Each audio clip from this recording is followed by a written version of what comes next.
नमस्कार,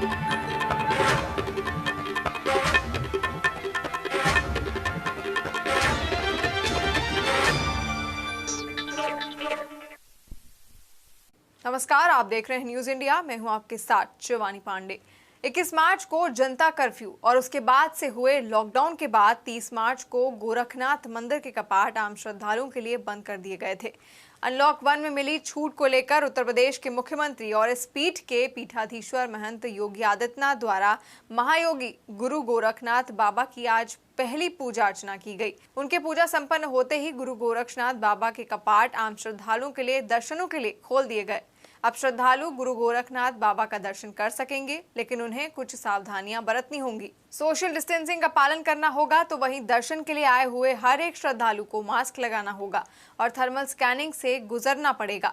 मंदिर के मुख्य द्वार पर थर्मल स्कैनिंग सैनिटाइजर की व्यवस्था की गई है। मुख्य द्वार पर हर एक श्रद्धालु की थर्मल स्कैनिंग करने के बाद उनके हाथों को सैनिटाइज कराया जाएगा, उनके मास्क को चेक किया जाएगा। उसके बाद ही उन्हें दर्शनों के लिए प्रवेश की अनुमति दी जाएगी। आज से राजधानी लखनऊ समेत पूरे देश में धार्मिक स्थलों को खोल दिया गया है। सरकार द्वारा जारी गाइडलाइन का सभी धार्मिक स्थलों को पालन करना होगा। 5 लोगों को ही धार्मिक स्थल में प्रवेश करने की अनुमति दी गई है। मास्क अनिवार्य है। धार्मिक स्थलों के प्रवेश द्वार पर सैनिटाइजर और थर्मल स्क्रीनिंग की गई। आज से सरकार के आदेश के बाद जो गाइडलाइन जारी हुए, सभी मंदिर खुल गए। ये मनकामेश्वर है, राजधानी लखनऊ का सबसे प्रमुख प्रसिद्ध मनकामेश्वर महादेव का मंदिर है, जो खुल चुका है। देखिए किस तरह से लोग, सिविल डिफेंस के लोग लगे हैं जो थर्मल स्कैनिंग कर रहे हैं, और लोगों को 5-5 की जो संख्या बताई गई है कि 5 लोग ही एक साथ मंदिर में प्रवेश करेंगे, उनको अनुमति दी गई है। तो 5 लोग ही अंदर आएंगे, उनकी थर्मल स्कैनिंग होगी। अगर टेम्परेचर सामान्य होगा तभी उनको आने की अनुमति दी जाएगी, तभी वो जाके दर्शन कर सकते हैं। तो एक अच्छी पहल है। जो सरकार ने गाइडलाइन जारी की थी उसका पूरा पालन होता हुआ मनकामेश्वर मंदिर में दिख रहा है कि जहाँ की सैनिटाइजर रखा है, साथ में थर्मल स्कैनिंग मशीन है। ये यहाँ पे भी देखिए कि यहाँ पे भी थर्मल स्कैनिंग, ये ऑटो थर्मल स्कैनिंग मशीन लगी है, जो कि लोग यहाँ पे अपने जैसे है स्कैन करते हैं तो वो सेंसर वाला लगाया गया है जी। और ये सेंसर की वाली मशीन है जिससे लोग सैनिटाइज होके मंदिर के को प्रवेश करेंगे।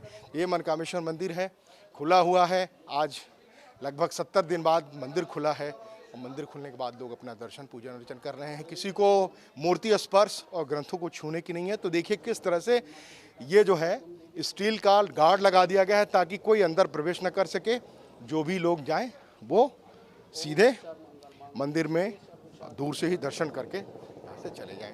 तो ये है पूरी व्यवस्था मनकामेश्वर मंदिर की कि किस तरह से 5 लोगों की प्रवेश किया जा रहा है, उनको सैनिटाइज किया जा रहा है, थर्मल स्कैनिंग करके टेम्परेचर नापा जा रहा है, उसके बाद इस मंदिर में प्रवेश करने दिया गया। कैमरा पर्सन PC चौधरी के साथ मनीष मिश्रा, न्यूज़ इंडिया, लखनऊ। देर आए दुरुस्त आए, फिलहाल इस कहावत पर काले धन की जांच कर रही एजेंसी ईडी सटीक बैठ रही है। बिजली महकमे में अरबों के PF घोटाले की जांच में अब ईडी ने कुछ तेजी दिखाई है। न्यूज इंडिया लगातार कोरोना काल में ईडी द्वारा मनी लॉन्ड्रिंग की जांचों को दफन किए जाने का खुलासा कर रहा है। उत्तर प्रदेश के 40,000 बिजली कर्मियों का PF डकारने वालों पर शिकंजा कस गया है। CBI तो बड़े अफसरों से पूछताछ कर ही रही थी, अब ईडी की कार्रवाई भी तेज हुई है। ईडी ने मनी लॉन्ड्रिंग के मामले में 2 बड़े अफसरों के रिश्तेदारों से कड़ी पूछताछ की है, क्योंकि इन बड़े अफसरों ने घोटाले की काली कमाई से करोड़ों की संपत्तियां हाल ही में खरीदी थीं, जिसमें पूर्व MD AP मिश्रा और निदेशक वित्त सुधांशु त्रिवेदी मुख्य रूप से शामिल हैं। साथ ही ईडी अफसरों को जानकारी है कि कम से कम 8 ऐसे लोग हैं जिन्होंने घोटाले की राशि से बड़े पैमाने पर संपत्तियों की खरीद फरोख्त भी की है। सिर्फ यही नहीं, ईडी अफसरों के पास PF घोटाले का पूरा कच्चा चिट्ठा आ चुका है, क्योंकि फर्जी फर्मों के जरिए करोड़ों की कमीशन खोरी हुई थी, और इसी कमीशन खोरी के पैसे से अफसरों ने और इंजीनियरों ने भी कई संपत्तियां अलग अलग जगहों पर खरीदी हैं। अब जल्द ही इन 8 लोगों पर ईडी दबिश देने जा रही है, लेकिन ईडी के अफसर फिलहाल कुछ भी कहने से हिचक रहे हैं। न्यूज़ इंडिया लगातार दिखा रहा है कि किस प्रकार ईडी के अफसर कोरोना काल में मनी लॉन्ड्रिंग की जांचों को फाइलों में ही रखे थे, लेकिन खबर दिखाए जाने के बाद अब ईडी के अफसर नींद से जागे हैं और बिजली घोटाले पर सबसे पहला निशाना साधते हुए बड़े लोगों पर शिकंजा कसने की कवायद भी तेज की है। कैमरामैन गौरव के साथ Manish Srivastava, news India, Lucknow. Corona काल के बीच जिन आवश्यक वस्तुओं के ट्रकों में आम जनता के लिए राहत सामग्री भेजे जाने के निर्देश थे, उन्हीं ट्रकों को मादक पदार्थों की तस्करी के लिए सबसे मुफीद माना गया। तस्करों के इस रैकेट ने हजारों किलो अफीम इन्हीं ट्रकों के जरिए देश के अलग अलग राज्यों में भिजवा दी। यूपी में नारकोटिक्स कंट्रोल ब्यूरो ने अफीम तस्करी के काले धंधे का पर्दाफाश किया है।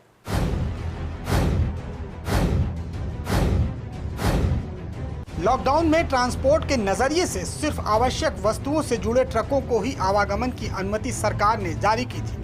यही अनुमति अफीम तस्करों के लिए मानो संजीवनी बन गई। पूरे लॉकडाउन उत्तर भारत के तमाम राज्यों में दौड़ रहे आवश्यक वस्तुओं के ट्रकों से सैकड़ों किलो अफीम की तस्करी धड़ल्ले से होने लगी। नारकोटिक्स कंट्रोल ब्यूरो को भनक लगी कि सड़क मार्ग से दवाओं की तस्करी की जा रही है। बाकायदा पीपीई किट पहनकर एनसीबी के अफसरों ने अफीम रैकेट का खुलासा कर दिया। अफीम तस्करों का गिरोह झारखंड और पूर्वी राज्यों से अपना नेटवर्क तेजी से संचालित कर रहा था। लॉकडाउन के दौरान एक एक ई पास के लिए आम जनता तरस रही थी। गरीब प्रवासी श्रमिक सैकड़ों किलोमीटर पैदल चलने को मजबूर थे। वहीं दूसरी तरफ आवश्यक वस्तुओं से जुड़े ट्रकों पर लगे ई पास के जरिए अफीम तस्कर उत्तर भारत के तमाम राज्यों तक नशे की खेप आसानी से पहुंचा रहे थे। राज्य दर राज्य, शहर दर शहर लॉकडाउन में भारी सुरक्षा व्यवस्था और एजेंसियां मौजूद थीं, लेकिन किसी ने भी एक भी ट्रक की जांच करना मुनासिब नहीं समझा। ये सवाल सरकारी तंत्र की पोल खोलने के लिए पर्याप्त है, क्योंकि इन्हीं ट्रकों और वाहनों के जरिए प्रवासी मजदूरों का पलायन भी एक राज्य से दूसरे राज्य हुआ है और कोरोना संक्रमण का प्रसार भी इन्हीं वाहनों के जरिए संभव हो सका है। नारकोटिक्स कंट्रोल ब्यूरो ने उत्तर प्रदेश व राजस्थान में करीब 355 किलो अफीम बरामद की। यूपी की एनबीसी इकाई के जोनल डायरेक्टर प्रशांत श्रीवास्तव की अगुवाई में सुपरिटेंडेंट सुजीत कुमार सिंह और सर्विलांस असिस्टेंट मनीष कुमार की टीम ने अफीम तस्करों पर सुनियोजित रणनीति के तहत शिकंजा कसा। लखनऊ में 3 केसों में नारकोटिक्स कंट्रोल ब्यूरो ने करीब 215 किलो अफीम पकड़ी। लखनऊ की एनसीबी यूनिट ने अफीम तस्करों से सख्त पूछताछ की, तो राजस्थान में भी न सिर्फ 3 गिरोह दबोचे गए, बल्कि सैकड़ों किलो अफीम भी बरामद हो गई। नारकोटिक्स कंट्रोल ब्यूरो लखनऊ के जोनल डायरेक्टर प्रशांत कुमार श्रीवास्तव के मुताबिक नेटवर्क से जुड़े तस्कर प्रदेश व अन्य राज्यों में अफीम बेचने के लिए आवश्यक वस्तुओं के ट्रकों व वाहनों का प्रयोग कर रहे हैं। करीब 1 माह से तस्कर सड़क मार्ग के जरिए अवैध धंधे की जड़ें जमाने में लगे थे। 2 ट्रकों से झारखंड से हरियाणा ले जाई जा रही 51 किलो अफीम पिछले महीने भी नारकोटिक्स कंट्रोल ब्यूरो ने यूपी में बरामद की थी। झारखंड निवासी मनोज के पकड़े जाने पर अहम जानकारियां सामने आई। फिर एनसीबी ने लखनऊ में 29 मई को ट्रकों में छुपाकर ले जाई जा रही 124 किलो अफीम पकड़ी। नारकोटिक्स कंट्रोल ब्यूरो लखनऊ के अफसरों की मेहनत ने अफीम तस्करों के मंसूबों पर पानी भले फेर दिया, लेकिन ज़रूरी सामानों से जुड़े वाहनों के जरिए क्या इसी प्रकार के गंभीर अपराधों को अंजाम दिया गया या दिया जा रहा है, इस सवाल का जवाब तो जांच एजेंसियों के पास भी नहीं होगा। कैमरामैन गौरव के साथ मनीष श्रीवास्तव, न्यूज़ इंडिया, लखनऊ। मथुरा के थाना गोवर्धन इलाके के पारसोली गांव में एक मंदिर के पास मिली नवजात बच्ची के मामले में नया मोड़ आ गया है। नवजात बच्ची की मां का पता लगने के बाद ये मामला पूरे इलाके में चर्चा का विषय बन गया है। नवजात बच्ची को अब न्यायालय के आदेश के बाद ही बच्ची की मां को सौंपा जाएगा। स्थानीय प्राथमिक स्वास्थ्य केंद्र को जब ये जानकारी हुई तो पता चला कि वहीं एक महिला की डिलीवरी हुई थी। फिलहाल नवजात बच्ची की मां से जब इस बारे में पूछा गया तो उसने कहा कि गलती हो गई और ज्यादा कुछ नहीं बोल सकी। ऐसा है कि सुबह एक नवजात बालिका है, उसको लेकर आए थे पुलिस वाले, जिसकी डिलीवरी रात को यहाँ 7 बजे हुई थी और उसको यहाँ पहचान लिया गया, जिसको कि इसके माँ ने लावारिस रूप से थैली में फेंक दिया था।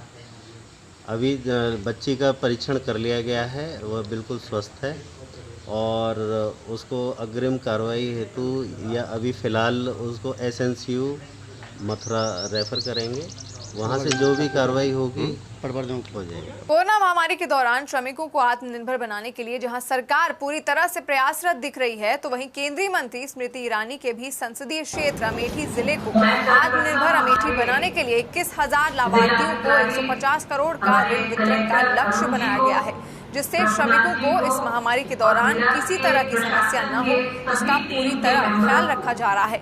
इतना ही नहीं, केंद्रीय मंत्री स्मृति ईरानी खुद वीडियो कॉन्फ्रेंसिंग के जरिए अपने संसदीय क्षेत्र अमेठी में अग्रणी बैंक ऑफ बड़ौदा और ई स्वरोजगार संगम अमेठी ESS का कलेक्ट्रेट स्थित NIC में वीडियो कॉन्फ्रेंसिंग के माध्यम से योजना का शुभारंभ किया। यही नहीं, कुछ लाभार्थियों को आज जिलाधिकारी अमेठी द्वारा चेक देकर शुरुआत भी कर दी गई है। इस स्कीम में अब तक कुल 65,000 लाभार्थियों को 35.87 करोड़ रुपए का ऋण वितरण किया गया है। जिलाधिकारी अरुण कुमार और CDO प्रभुनाथ ने 11 लाभार्थियों को 1,12,09,000 रुपए ऋण का प्रतीकात्मक चेक सौंपा। आज माननीय सांसद महोदय द्वारा जनपद अमेठी में वीडियो कॉन्फ्रेंसिंग के माध्यम से ई स्वरोजगार संगम कार्यक्रम का शुभारंभ किया गया। ये कार्यक्रम मुख्यतः जो बैंक ऑफ बड़ौदा जो हमारी लीड बैंक है उसके द्वारा आयोजित किया गया था। इस कार्यक्रम के माध्यम से ये बताया गया कि जनपद में 21,000 लाभार्थियों को लगभग 150 करोड़ रुपए के लोन सैंक्शन किए गए हैं, जिसमें से कि कार्यक्रम के माध्यम से आज 6500 लाभार्थियों को 35 करोड़ रुपए के लोन जो है वितरित किए गए। ये लोन मुख्य रूप से इंडिविजुअल कैटेगरी में, MSME में, जो हमारे पटरी रेहड़ी पे जो गरीब लोग रहते हैं उनके लिए, और जो डिस्ट्रिक्ट यूनिट हैं उनके लिए था। सरकार का फोकस है कि ऐसे सभी लोग जो हमारे पटरी पर रहने वाले, रेहड़ी पर रहने वाले, ठेले वाले तथा जो एग्रीकल्चर सेक्टर में उनको अधिक से अधिक संख्या में हम लोग आच्छादित करें। ये भी इसमें निर्देश है कि ऐसे लोगों को उनकी कोई जो सुविधा है वो तत्काल मिले तथा उनको किसी प्रकार कोई परेशानी ना हो। आज इन्हीं लोगों में से 11 लाभार्थियों को प्रतीकात्मक रूप से चेक भी वितरित किया गया है। पूर्व CM अखिलेश यादव द्वारा वर्चुअल रैली के विरोध में किए गए ट्वीट पर योगी सरकार के मंत्री मोहसिन रजा ने सपा पर निशाना साधते हुए कहा कि मुलायम सिंह जी ने कंप्यूटर का विरोध किया और अखिलेश यादव IT के जमाने में वर्चुअल रैली का विरोध कर रहे हैं। 7 करोड़ की बस लेकर चलने वाले वर्चुअल रैली को क्या समझेंगे। उन्होंने कहा कि पूर्व CM पर राहुल गांधी के साथ का असर हुआ है और राहुल और अखिलेश अपने ही घर की महिलाओं से पिछड़ चुके हैं। कल भारतीय जनता पार्टी ने जो बिहार के चुनाव को लेकर वर्चुअल रैली करी थी, उस रैली पर पूर्व मुख्यमंत्री समाजवादी पार्टी के मुखिया उन्होंने उस वर्चुअल रैली पर प्रश्न खड़ा किया, लेकिन उस प्रश्न खड़ा करने में भी उन्होंने भी वर्चुअल का ही सहारा लिया है, वर्चुअल के ही माध्यम से ही प्रश्न खड़ा किया है ट्विटर पे। तो इसलिए मैं उनको बताना चाहता हूं कि अभी कुछ साल पूर्व आप बच्चों को लैपटॉप बांट रहे थे, जो बच्चे पढ़ने वाले लिखने वाले थे उनको आप लैपटॉप बांट रहे थे, तो इसका मतलब है उसके पीछे आपकी मंशा अपनी पार्टी का प्रचार और अपनी फोटोग्राफ थी, वर्चुअल नहीं था। आप नहीं चाहते थे कि बच्चे उस टेक्नोलॉजी से पढ़ें, आप अपना प्रचार करने के लिए उस टेक्नोलॉजी का इस्तेमाल कर रहे थे। तो ये साफ हो गया है कि आप इन सब चीजों से, उससे पहले की बात मैं बताना चाहता हूं कि जब देश में कंप्यूटर आ रहा था तब आपके पिताजी ने उस कंप्यूटर का विरोध किया था कि ये कंप्यूटर से देश बर्बाद हो जाएगा और यहाँ ये ऐसा हो जाएगा वैसा हो जाएगा। तो आपने डिजिटल का भी विरोध किया, टेक्नोलॉजी का भी विरोध किया, आज आप वर्चुअल उसका भी विरोध कर रहे हैं, रैलीज का।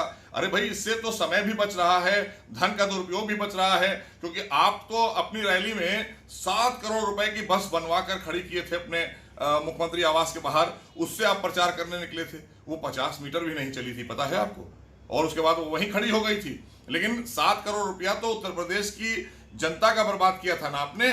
तो हम दुरुपयोग करने वाली पार्टी नहीं है। भारतीय जनता पार्टी हर चीज का सही इस्तेमाल जनहित में करती है। तो इसलिए ये वर्चुअल रैली जो है ये अपने आप में एक नया संदेश है, और ऐसे समय में जिस समय लोगों को सुरक्षा भी देनी है, उस समय इस तरह की चीजें करने से हम लोगों को सुरक्षित भी रख सकते हैं और अपनी बात उन तक पहुंचा सकते हैं, उनकी बात हमारे तक आ सकती है। इसलिए आपको भी माध्यम पता है, लेकिन विरोध करते वक्त आप भूल जाते हैं कि हम विरोध किस बात का कर रहे हैं। असल में आपकी खता नहीं है, क्योंकि आप राहुल गांधी जी के साथ रह लिए थोड़ा, इसलिए कंफ्यूजन हो गया है अब आपकी जिंदगी में। तो उस कंफ्यूजन को दूर करिए, वरना आप लोगों के घर की महिलाएं बहुत तेज हो गई हैं माशाल्लाह से, वो बहुत आगे बढ़ गई हैं, वो आपको बहुत पिछाड़ रही हैं, तो उनसे ही कुछ सीख ले लीजिए। कोरोना के भय से लोगों का रुख अब प्राकृतिक चीजों की ओर होने लगा है। लोग मिट्टी के बने बर्तनों का ज्यादा इस्तेमाल कर रहे हैं। यूपी के गोंडा जिले के बाजार में इस वक्त मिट्टी का घड़ा नए मॉडल के रूप में बिक रहा है, जिसमें टोटी लगी हुई है, जिसे लोग बहुत पसंद कर रहे हैं और खरीद भी रहे हैं। कोरोना संकट में एक तरफ जहां लोग बेरोजगारी से जूझ रहे हैं, तो वहीं ग्रामीण इलाकों के कुम्हार इन दिनों मिट्टी के बर्तन बनाकर अपना व्यापार आगे बढ़ा रहे हैं। गर्मी अपने चरम पर है और ऐसे में फ्रिज का पानी नुकसानदेह हो सकता है। कुम्हारों ने इस मौके को अपनी आमदनी बढ़ाने का एक जरिया बनाया है, वो है मिट्टी के घड़े बनाकर। इन घड़ों को बनाने के बाद इसमें छेद करके बाकायदा एक टोटी लगाई जाती है और उसके बाद इन्हें बेचने के लिए रख दिया जाता है। इन दिनों ऐसे घड़ों की काफी ज्यादा डिमांड है। लोगों ने बताया कि घड़े का पानी पीने से इम्यूनिटी पावर भी बढ़ती है। इससे स्वरोजगार को भी बढ़ावा मिल रहा है। साथ ही एक बार फिर से लोगों को घड़े का महत्व समझ में आ रहा है।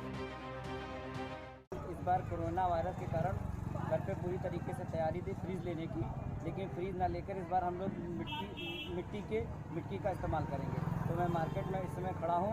यहाँ पर मैंने देखी एक नई तरीके की मिट्टी जिसमें टोटी लगी हुई है, मुझे बहुत अच्छी लगी, मैंने उसको ख़रीदा है। इसमें मिट्टी है, प्राकृतिक गुण है, पानी भी ठंडा रहता है, स्वास्थ्य के लिए लाभप्रद है। इन घड़ों को बनाने वाले भी इस समय काफी खुश हैं, क्योंकि कई साल बाद इनके व्यापार में बढ़ोतरी हुई है और लोग घड़े खरीदने इनके पास आ रहे हैं।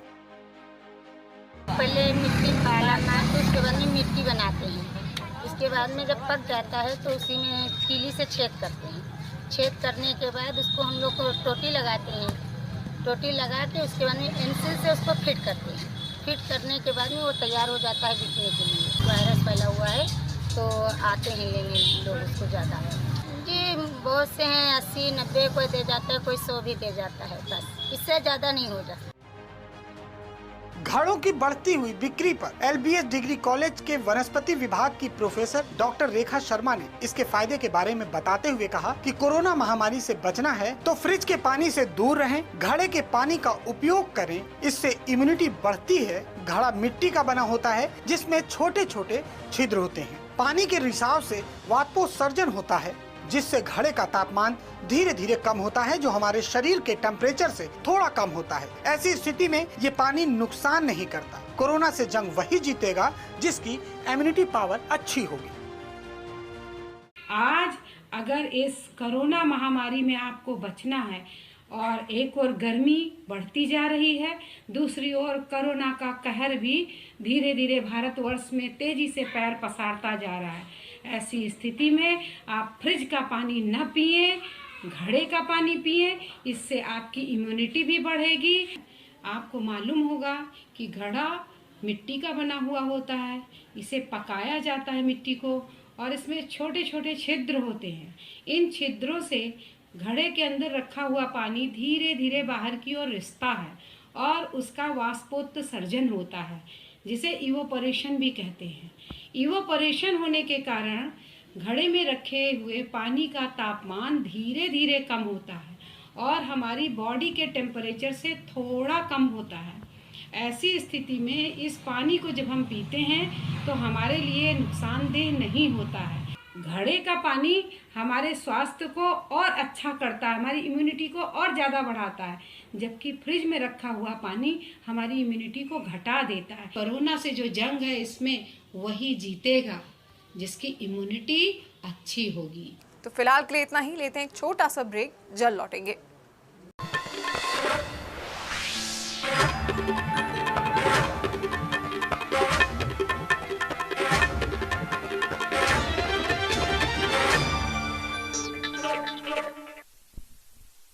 ब्रेक के बाद एक बार फिर से आपका स्वागत है। यूपी के कौशाम्बी में कोखराज थाना क्षेत्र के गंसरी गांव में मवेशियों को गंगा में नहलाते समय गंगा में डूबने से 2 किशोरों की मौत हो गई है। सूचना के बाद मौके पर पहुंची पुलिस ने स्थानीय गोताखोरों की मदद से एक किशोर का शव बरामद कर लिया।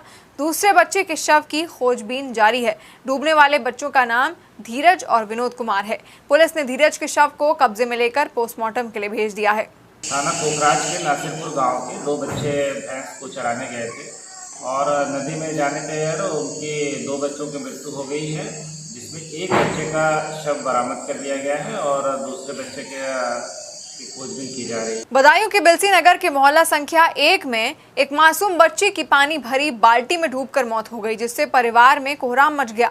मामला बिलसी नगर के मोहल्ला संख्या 1 का है, जहां जोगेंद्र पुत्र पोशाकी लाल का पुत्र निर्मल 2.5 वर्षीय घर में खेल रहा था और उसकी माता घर में सो रही थी। बाकी अन्य भाई बहन घर के बाहर खेल रहे थे। इसी बीच खेलते खेलते वो पानी की बाल्टी में सिर के बल गिर गया और वहीं पानी में डूबकर उसकी मौत हो गई। कल हमारा लड़का खेलते खेलते बाल्टी में गिर गया, उससे उसकी मौत हो गई। हम बाजार गए थे सब्जी लेने, हमारी बीवी को दौड़े पड़ते मिर्गी के, वो सो रही थी दवा खाकर, बच्चे खेलने में लग गए, इतने में वो गिर गए। यूपी के जनपद संभल का सबसे प्राचीन चामुंडा देवी मंदिर भी श्रद्धालुओं के लिए आज खुल गया है। यहाँ नियम और शर्तों के साथ मंदिर को खोला गया। सोशल डिस्टेंसिंग के साथ श्रद्धालु मंदिर में पूजा कर रहे हैं और सैनिटाइज करने के बाद ही श्रद्धालुओं को मंदिर में प्रवेश की अनुमति दी जा रही है। श्रद्धालुओं ने बताया कि करीब 2.5 महीने के बाद मंदिर खुले हैं तो उन्हें बहुत अच्छा लग रहा है। वो माँ दुर्गा जी से प्रार्थना कर रहे हैं कि कोरोना संक्रमण से मुक्ति दिलाए और हमारे भारत देश को समृद्धि की ओर ले जाए। चटरा जी की एरिया है और मास्क का लगाने का आदेश की एरिया है, तो कम से कम 5 लोग आ रहे हैं मंदिर के अंदर और उनसे ये कहा जाएगा कि दूरी बनाए रखिए। मन को शांति मिलेगी, अच्छा महसूस हो रहा है। 2.5 महीने बाद मंदिर आया तो अच्छा महसूस हो रहा है। हमने प्रार्थना की थी हमारा देश, हमारा शहर, हमारा मोहल्ला कोरोना से मुक्ति पाए और जो है सब स्वस्थ रहें, अच्छी जिंदगी दी। हो रहा है 2.5 महीने के बाद आज मंदिर के द्वार खुले हैं और बहुत बिल्कुल जैसा ऊर्जा बहुत माता जी शक्ति देती हैं, उस तरीके से बहुत बढ़िया लगे। हम माता जी से प्रार्थना करते हैं कि ये कोरोना की चैन का शादी मर्ज खत्म होना चाहिए कोरोना का, और सब बढ़िया तरीके से जीवन हो और सब अपने जो भी हो रही है कोरोना के वक्त, ये सब माता जी से निवेदन करते हैं, सब पार करेंगे, सब संकट कटेंगे। इतिहास में पहली बार ऐसा हुआ है कि कोरोना महामारी के कारण मंदिर के कपाट भी बंद कर दिए गए हैं। आज 80 दिनों बाद मंदिर के कपाट खुले। सरकार की गाइडलाइन का पूरा पालन किया जा रहा है।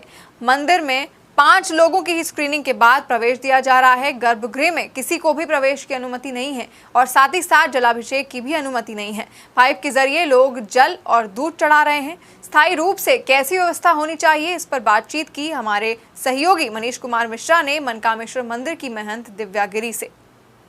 8 जून को यानी सरकार की जो आज अनलॉक पहली की शुरुआत होनी थी, उसकी शुरुआत हो गई है।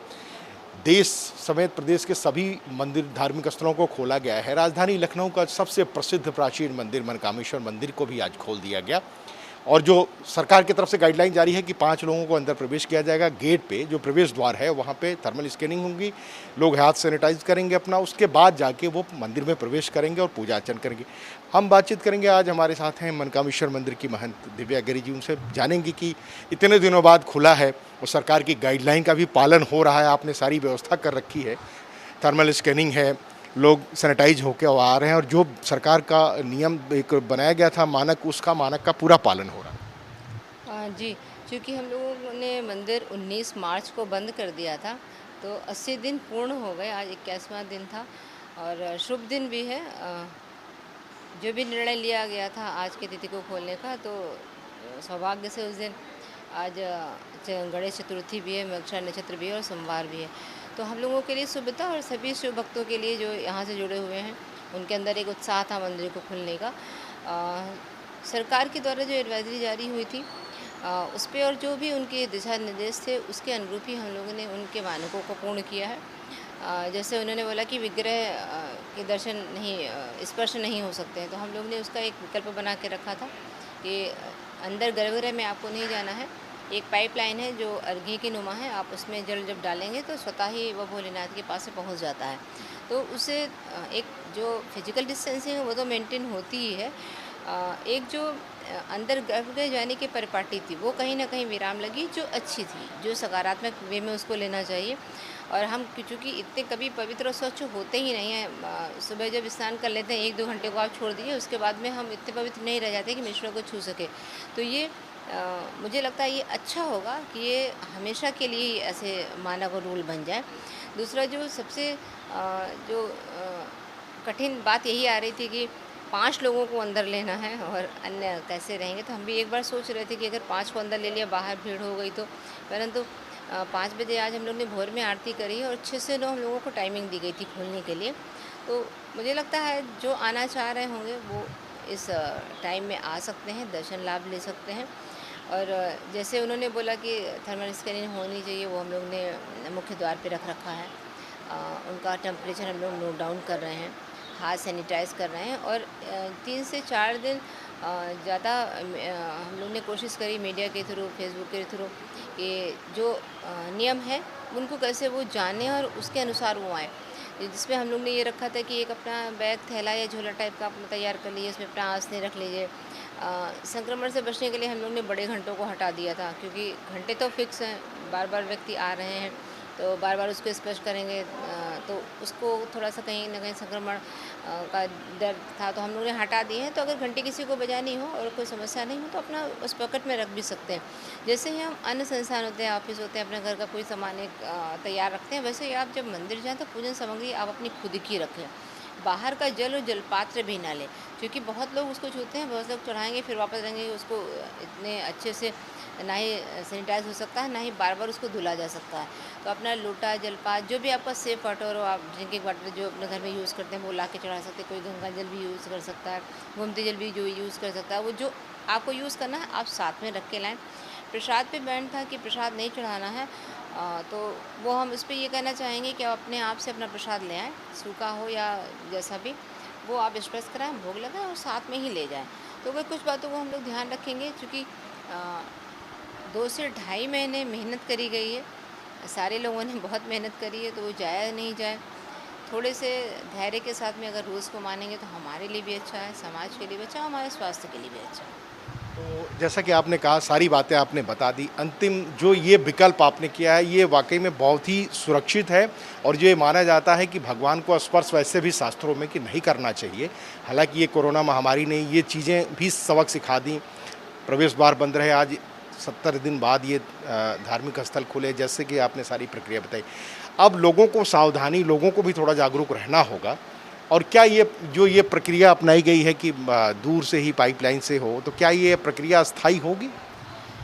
हाँ, हमने तो अभी एक डेमो टाइप था कि व्यक्ति मान रहे हैं कि नहीं मान रहे हैं, तो हमने फीडबैक भी लिया जो लोग यहाँ पे दर्शन करके जा रहे थे। हमने पहले तो लगता है ना, जब आप कोई नई चीज़ स्टार्ट करेंगे तो मन में भी दुविधा रहता है, पता नहीं सक्सेस हो नहीं हो, लोग उसको फॉलोअप कर पाए नहीं। मगर जो फीडबैक था वो बहुत ही अच्छा था। वो कह रहे थे अगर हमें जल चढ़ाने को नहीं मिलता तो हम सोचते हैं कि मंदिर गए, हमें आत्मसंतुष्टि नहीं होती। तो ये एक बड़ी बात है, जो एक थोड़ा प्रयास था, अगर उनकी आत्मसंतुष्टि हो रही है तो इससे बेहतर कोई हमारे लिए कार्य नहीं होगा। क्योंकि देखिए, वो कहना आसान होता है कि घट घट में भगवान है, घर में क्यों नहीं पूजा करनी चाहिए, घर में भी तो भगवान होते हैं। और अभी तक आदमी ने 2 से ढाई महीने 80 दिन तक तो हमने मंदिर बंद रखा, तो 80 दिन वो घर में ही कर रहा था, निसंदेह कर ही रहा था। मगर जब वो मंदिर आता है तो वो आत्मसंतुष्टि के लिए आता है, वो उनसे कुछ कहने या उनसे कुछ मनवाने के लिए आता है। तो जो वो उसकी आत्मसंतुष्टि अगर वो उसको प्राप्त हो रही है तो हमारा कार्य सार्थक होता है।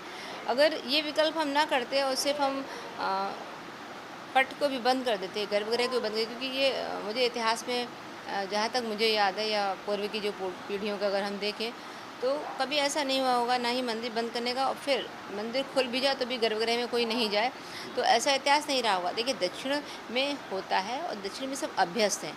हम लोग के लिए चूँकि ये नया था, सो हमें डर था कि एक्सेप्टेंस कितनी मिल पाएगी, परंतु खुश थे लोग, जल चढ़ा के भी खुश थे, उनको अच्छा लग रहा था, बहुत बड़ा शांतिपूर्ण है।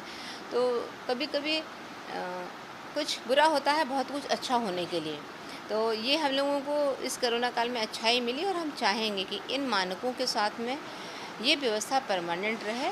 क्योंकि जो एक स्वच्छता का विषय आता है, तो जब हम खुद स्वच्छता की इतनी मुहिम में हैं और हम कोशिश कर रहे हैं पूरे समाज को स्वस्थ रखने की, तो वो तो ईश्वर है। हम इतने पवित्र और स्वच्छ हो ही नहीं सकते कि हम बार बार उनको टच कर सकें।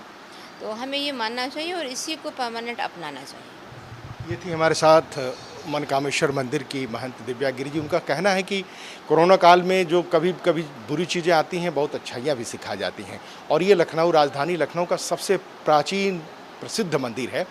और जो व्यवस्था की गई है, लोगों को 5 लोग आएंगे, थर्मल स्क्रीनिंग हो रही है, सभी सुरक्षा मानकों का पालन हो रहा है जो सरकार द्वारा जारी है। साथ ही लोग भी संतुष्ट हैं। और ये जैसा कि महंत जी ने कहा कि वो चाहती हैं कि स्वच्छता बनी रहे, और ये बहुत अच्छा पैमाना होगा कि जिस तरह से पाइप के जरिए जल और दूध का भगवान शिव के ऊपर जलाभिषेक हो रहा है, ये परंपरा स्थायी रहे और लोग भी संतुष्ट हैं। तो जाहिर सी बात है कि जब महाशिवरात्रि या जब ऐसे पर्व आते हैं, जब अच्छी खासी भीड़ हो जाती है, उस समय भी ये चीज़ परंपरा जो है वो अच्छी रहेगी। भीड़ लोग एक दूसरे पे जो गिर जाते हैं या काफ़ी दिक्कत होती है, सुकून से संतुष्टि से लोग जलाभिषेक कर सकेंगे और एक तरह से भगवान भी स्वच्छ और भगवान भी एक तरह से कहें कि सुकून में रहेंगे। कैमरा पर्सन पीसी चौधरी के साथ मनीष मिश्रा, न्यूज इंडिया, लखनऊ। जनपद हापुड़ में केंद्र सरकार की गाइडलाइन के अनुसार जनपद के प्राचीन शिव मंदिर को आज नियमों के अनुसार खोल दिया गया है। प्राचीन शिव मंदिर में श्रद्धालुओं को मास्क लगाकर आने पर प्रवेश दिया जा रहा है और सोशल डिस्टेंसिंग का पालन कराया जा रहा है। मंदिर के पुजारी पंडित का कहना है कि श्रद्धालुओं को मास्क पहनकर ही आने की इजाजत है और सोशल डिस्टेंसिंग का विशेष रूप से ध्यान रखा जा रहा है। आज जैसे मंदिर खुला है, नियम से पालन कराया जा रहा, जल चढ़वाया जा रहा, जैसे कायदे कानून के अनुसार ऐसा व्यवस्था करी जा रही है। हम मंदिर आए हैं, हमें बहुत अच्छा लग रहा है। ये बहुत ही प्राचीन मंदिर है और यहाँ पर बहुत ही अच्छे से डिस्टेंसिंग हो रही है और मास्क लगा के आए हैं हम सब यहाँ पे। प्राचीन सबली मंदिर खोल दिया गया है सरकार का, इसलिए धन्यवाद करना चाहते हैं। सोशल डिस्टेंसिंग रखते हुए और मास्क मुँह पर लगाए हुए हैं श्रद्धालु आने चालू हो गए हैं।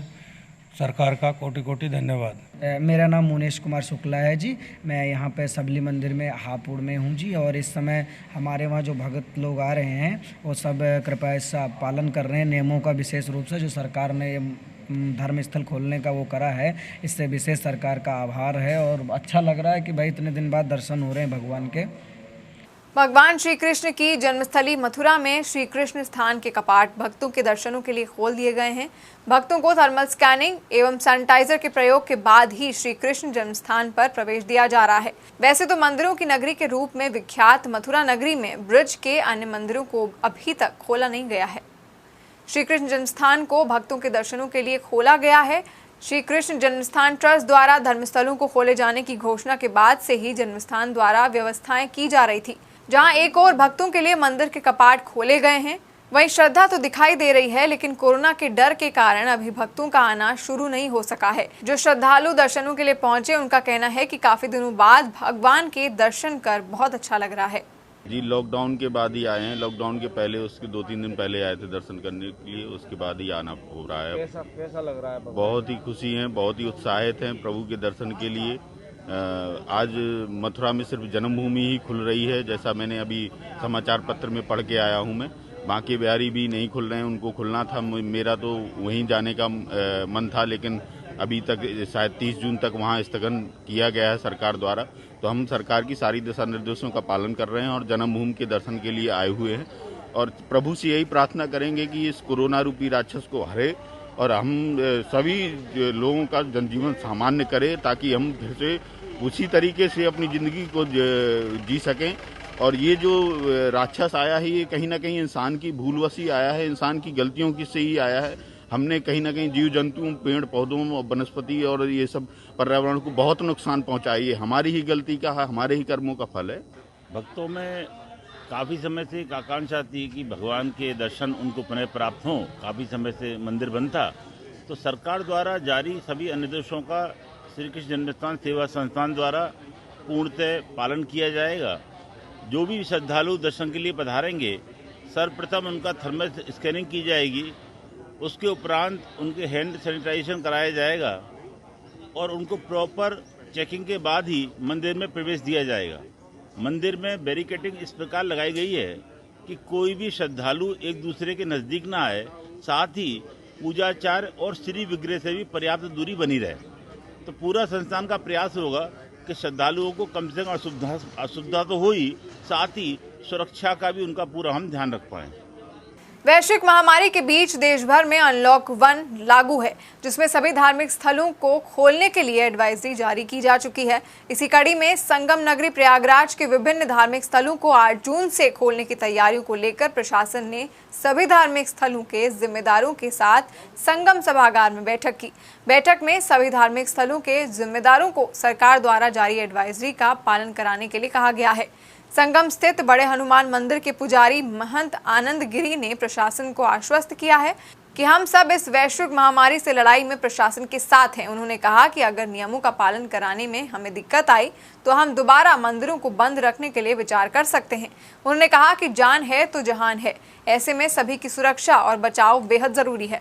मंदिर खोलने के लिए प्रशासनिक स्तर पर तैयारियां पूरी हो गई है। मंदिरों की ओर से क्या तैयारियां थी, इसी की जानकारी प्रशासन ने ली है, जिसमें मंदिर के प्रवेश में जैसे 5 लोग से अधिक प्रवेश ना हो, मंदिर में किसी प्रकार का सामूहिक भजन ना हो, पाठ ना हो, लोग इकट्ठा ना हो और एक उचित दूरी के साथ जो 6 फुट की दूरी का निर्धारण हो, उस दूरी के निर्धारण के साथ ही लोग मंदिर में प्रवेश करें। 5 लोग से अधिक प्रवेश ना करें और मंदिर में अधिक देर तक लोग ना रुकें, मंदिर में लोग यहाँ वहाँ ना घूमें। ये तमाम व्यवस्थाओं पर चर्चा की गई है और मंदिर में आने वाले व्यक्ति को कोई प्रसाद नहीं लाना है, किसी प्रकार का फूल इत्यादि नहीं लाना है, केवल दर्शन करना और जाना है। घंटी नहीं बजानी है, कोई और पाठ नहीं करना है, केवल और केवल दर्शन करना और जाना। यही जानकारी आज आदान प्रदान की गई, जिससे कल से मंदिर खुलने में आसानी हो सके। हमने प्रशासन से कहा कि हम प्रशासन के साथ थे और आगे भी रहेंगे। अगर हमारे मंदिर खुलने पर भीड़ का नियंत्रण नहीं हो पाता है, बढ़ती है या फिर और अन्य प्रकार की कोई समस्याएं आती है जिससे कोविड-19 के फैलने के खतरे बढ़ते हैं, तो हमने कहा कि हम सहमति के साथ में हैं कि अगर दोबारा मंदिर बंद करना पड़ा तो हम बंद करने को तैयार है। लेकिन देश पहले बचना आवश्यक है, जान है तो जहान है। हमें हर हाल में इस महामारी से लड़ना है और उसके लिए जो भी उचित कदम होंगे प्रशासनिक तौर पे हम उसके साथ खड़े होंगे और उनके साथ रह करके इस कोविड से लड़ेंगे और इसको हम हराएंगे। लखीमपुर खीरी के पसगवा कोतवाली क्षेत्र के उचौलिया कस्बे में एक प्रेमिका ने जमकर हंगामा काटा। प्रेमिका अपने प्रेमी के घर पहुंची और दरवाजे पर बैठकर शादी करने की जिद पर अड़ गई। पीड़िता का आरोप है कि उसका और उसके प्रेमी पवन का 2 सालों से प्रेम प्रसंग चल रहा है और उसका काफी शोषण भी हुआ है। लेकिन बात जब बिगड़ गई, बीते कुछ दिनों पहले उसके प्रेमी पवन का तिलक दूसरी लड़की के साथ हो गया, जिस पर प्रेमिका आहत होकर उसके घर जा पहुंची और प्रेमी के दरवाजे पर शादी की जिद पर अड़ गई। हाई वोल्टेज ड्रामे से घबराए प्रेमी और उसके परिजन मकान में ताला डालकर फरार हो गए हैं। फिलहाल पीड़ित प्रेमिका को अभी तक कानूनी रूप से कोई सहायता नहीं मिली है।